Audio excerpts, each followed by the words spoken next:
listen, Dad, I like, oh, how are you? How is politics? How is your campaign? I like what you're doing. To me, I can exchange my messages with my son.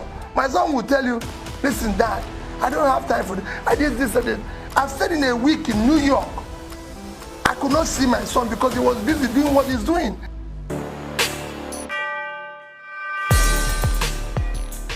Hello viewers, welcome to today's talk show on politics. We are here at VMAX Studio and I'm your host, Oko Edward, known as Rich Life. Today we're talking about the political happenings across the country.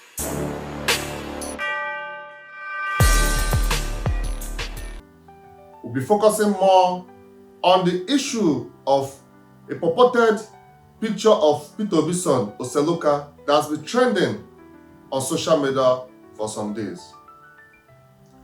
During the week, a picture of Oseloka, the son of Mr. Peter Obi, the former governor of Anambra State and a presidential candidate of the Labour Party 2023 election, pop up on the social media with a fellow man, which some people say is his fiancé or his partner or wife to be or whatever. They concluded that the person in the picture is gay and he's a member of the gay family. Well, on the contrary, some other people with different opinion countered it and said that he's a movie actor, that he can be assigned to any role, specifically because he's in America, which they don't have any issue with a gay or LGBT family. That the picture they see online could be a movie set where he's filming with his colleagues. On the other hand, another picture popped up where Mr. Peter Obi's son, Oseloka, and a white lady seen in same picture, where some people believe that it's his real fiancé and they intend to get married. On the other hand, another picture popped out on social media with Mr. Peter Obi's son carrying a baby, handing it over to Mr. Peter Obi in a picture. And with all this picture flying over all on social media, it has thrown the social media space into confusion. People don't know what to believe or who to agree with. So a lot of speculations and rumors and skepticism has been ongoing. My fellow Nigerians, I have refrained from engaging with vitriol, scorn and suspicion directed at me online because I was not raised to trade in lies or to indulge in false narratives.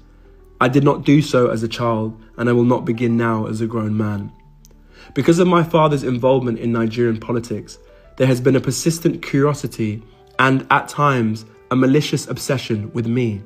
Why? I do not know.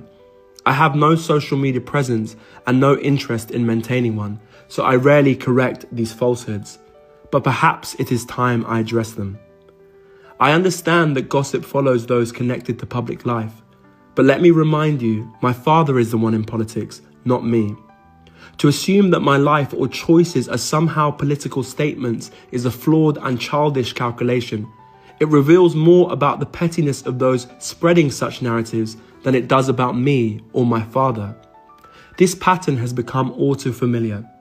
Individuals opposed to my father seize ordinary photos of me, images that are neither hidden nor secret, and repackage them with false stories.